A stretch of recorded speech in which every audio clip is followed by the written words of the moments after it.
لما تتمشى في شارع المعز بتحس إنك ماشي وسط حكايات مش بشر.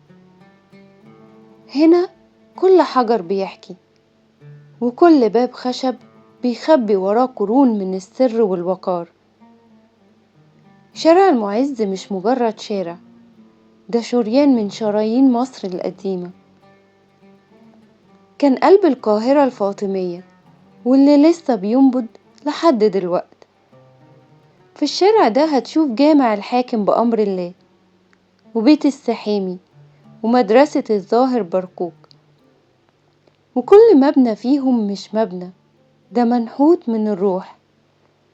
تخيل إنك واقف في نفس المكان اللي مشي فيه ناس من 1000 سنة، وشايف نفس الظل اللي مر تحته الخلفاء والتجار والفقراء.